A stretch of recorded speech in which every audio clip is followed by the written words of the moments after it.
They were bold, eerie, and unforgettable.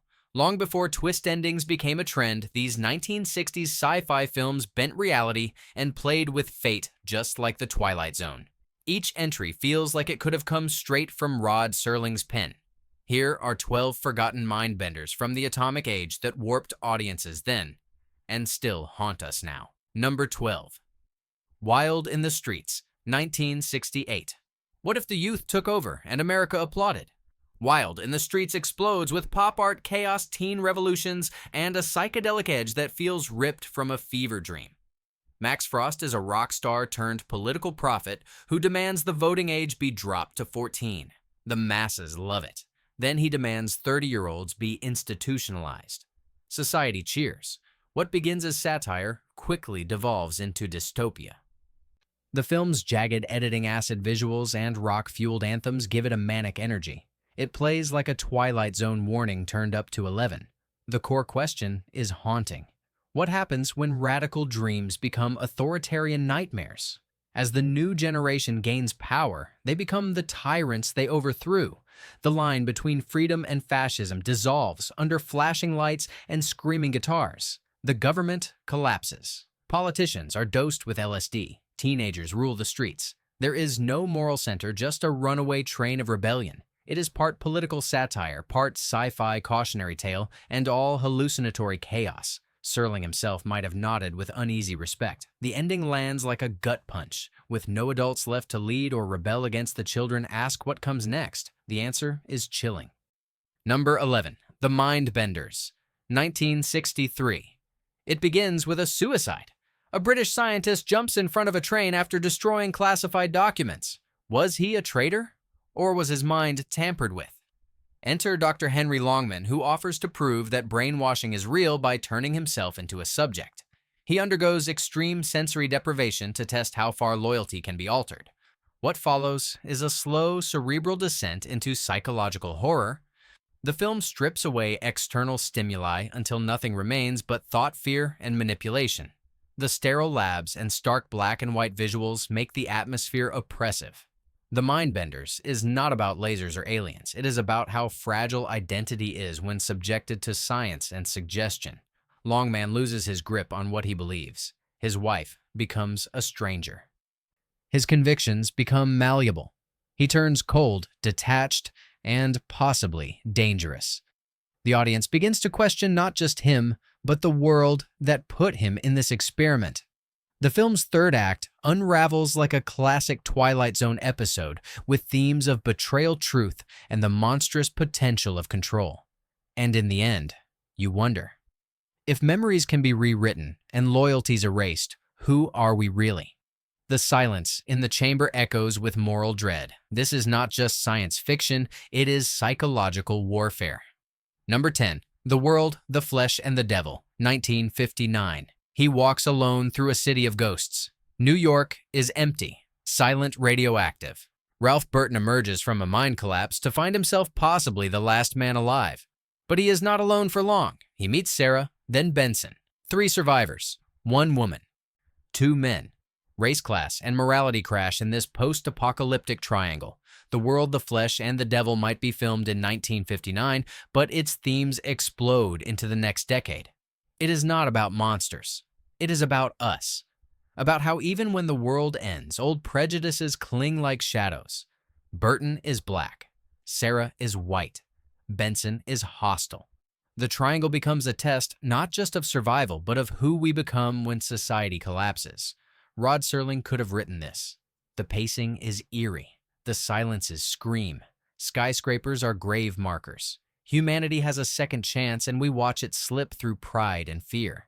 The film builds not to action, but to confrontation. Not with aliens or nukes, but with the ugliest parts of ourselves. The ending does not give us an easy answer. It gives us a question. When there is nothing left but people and past sins, can we ever begin again? The Zone would have faded to black on that question. This film leaves it echoing in your soul. Number 9. Seconds, 1966. Arthur Hamilton has everything. A wife, a home, a job, and a soul-deep emptiness he cannot explain. Then he gets a phone call from a dead friend. An invitation.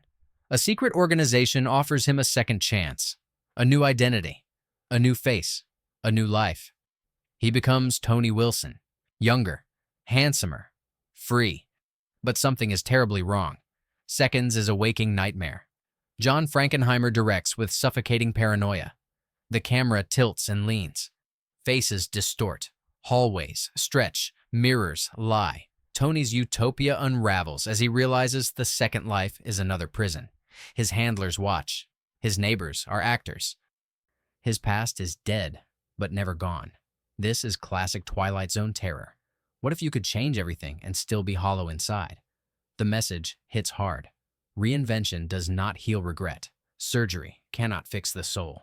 Rock Hudson delivers a shattering performance as a man slowly coming undone. The final 20 minutes are pure dread. The whispers, the betrayal, the operating table. The audience knows where it is heading, but cannot look away. The final line is whispered, not spoken. Seconds does not offer escape. It offers revelation, the most terrifying kind, the one that comes from within. Number 8. The Damned, 1963. On a British seaside cliff, a gang of violent youths lures tourists into beatings. But what begins as a juvenile delinquent drama veers into cosmic horror. A couple stumbles into a hidden military facility. Inside, they find children. Cold, brilliant, emotionless, glowing with radiation, raised underground since birth. These are not kids. They are humanity's backup plan. The Damned escalates slowly. At first, it feels like social commentary. Then it morphs into conspiracy thriller. Then full-blown sci-fi despair. The children have never seen sunlight. Their skin is radioactive. They can recite poetry in perfect unison. They ask questions no adult can answer. Why are we here? What happens when we die? Why are they being kept secret? This is a Twilight Zone parable draped in British noir. The adults panic. The military grows desperate. But the kids? They're calm. They know how it ends. They've read the future in a world that's already given up on itself. The ending is bleak, silent, final. A helicopter disappears into fog. A final radio message cuts out. The world will not change. It will repeat. These children were a warning. And like most Zone tales, the warning comes too late. Number 7. The Face of Another. 1966. A man loses his face in an industrial accident. His wife recoils from him. Strangers stare. His humanity begins to crack. Then scientists offer him a lifelike mask, a perfect synthetic face, a new identity. He puts it on and begins to disappear. The Face of Another is Japanese sci-fi as Kafkaesque horror. Directed by Hiroshi Teshigahara, it feels like a living nightmare. Stark corridors, expressionless walls. The mask is flawless, but the man beneath is rotting. He visits his wife pretending to be someone else, flirts, tests her loyalty, tests his own limits, and loses himself. This is not body horror. This is soul horror. The Twilight Zone asked what makes a person real. This film answers. Nothing. Identity is fluid. Memory is untrustworthy. The self is a costume, worn for the comfort of others. As the mask becomes him, he becomes monstrous, detached, cruel. The boundaries between reality and delusion collapse. By the end, we are left with a man who no longer knows his own face. The final sequence is dreamlike, devastating. A commentary on post-war Japan, on artificial identity, on what happens when you abandon your reflection for good. The Zone would have ended with a Serling narration.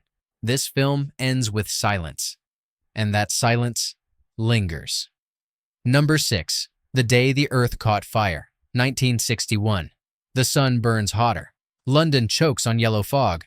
Global weather turns violent. But the newspapers keep printing. It is through the eyes of cynical reporter Peter Stenning that we watch the slow unraveling. 2 nuclear tests shift Earth's axis. The planet is moving closer to the sun. Humanity is running out of time. The Day the Earth Caught Fire is not action-packed.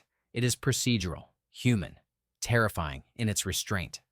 We watch the world end from press rooms and city streets. No aliens, no lasers, just sweat, drought, panic. A population too late to change. It feels exactly like a Twilight Zone tale. Not because of science, but because of character. The journalists are flawed, bitter. They drink too much. care too little until they see what's coming. Then they care too much, but the truth is too big to print. The final scene is iconic. Two front pages lie in the print room. One says Earth is saved. The other says it is doomed. The bells ring, but we do not see which paper rolls. That ambiguity is everything. Serling would have loved it. Truth hanging in the balance, hope and despair balanced on a headline. In this story, the twist is not a monster or an alien. The twist is us. The ending is uncertain, and that is what makes it unforgettable. Number 5. Unearthly Stranger, 1963. He marries her too quickly. She is beautiful, strange, quiet. They say opposites attract, but in Unearthly Stranger, opposites destroy. A government scientist brings his wife to London, and his life begins to unravel. Watches stop when she touches them.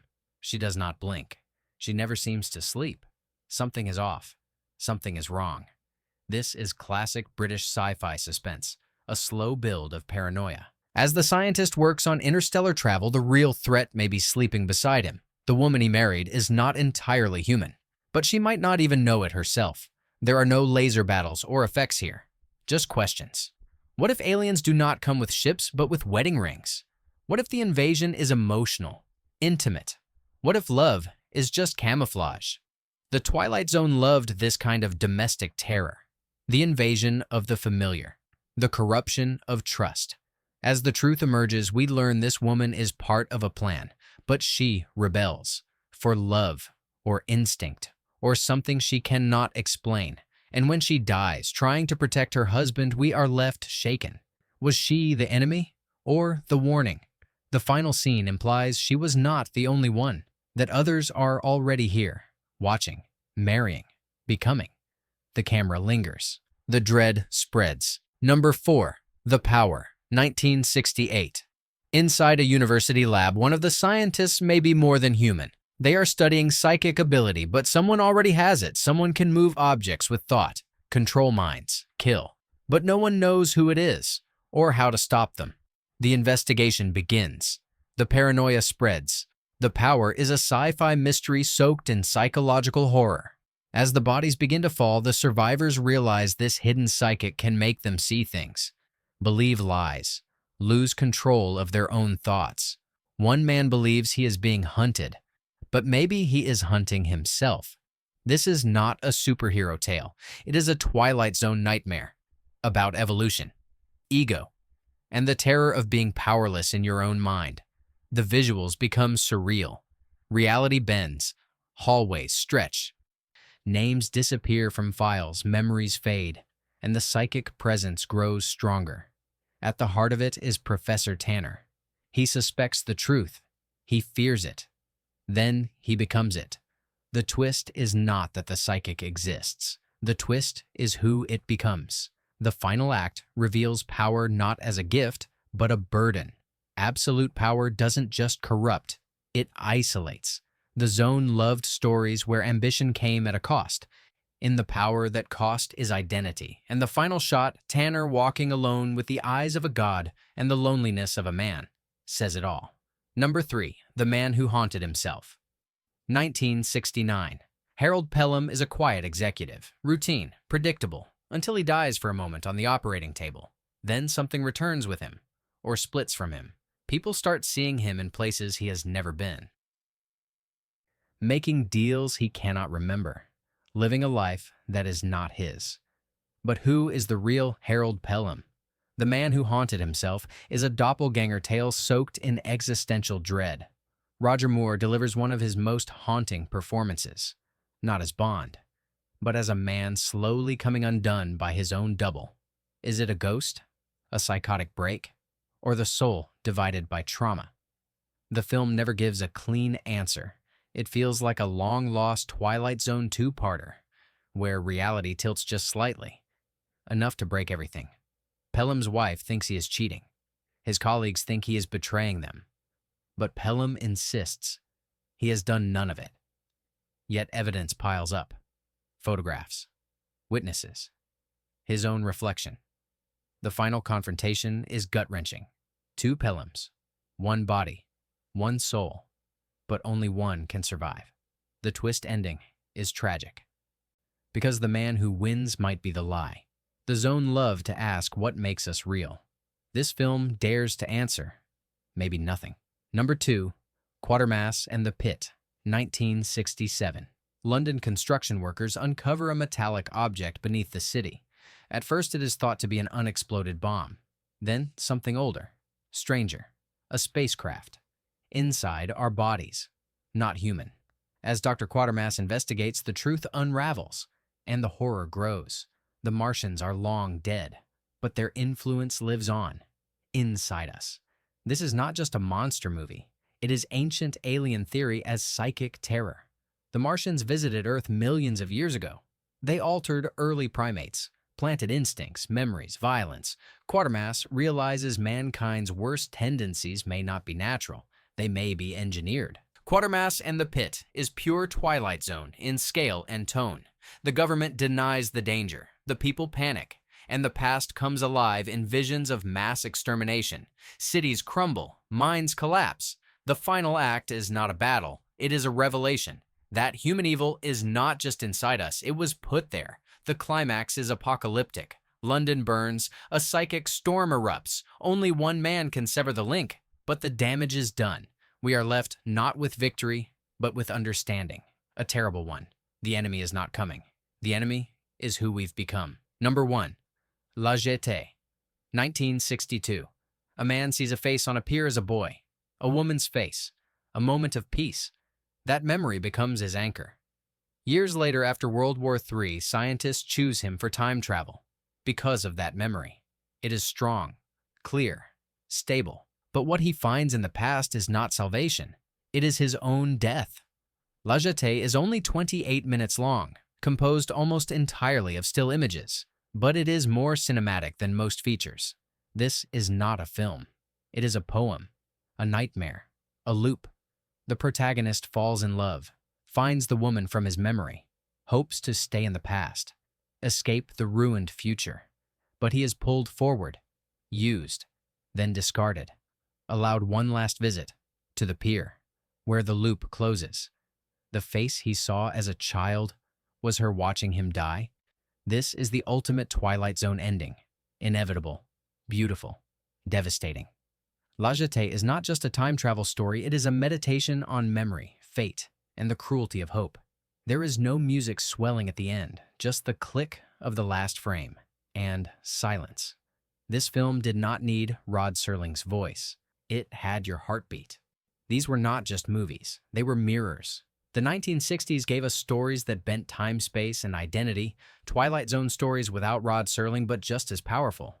If you loved this countdown, hit like, subscribe, and share your favorite mind-bending classic in the comments. Your memory might just be the next twist.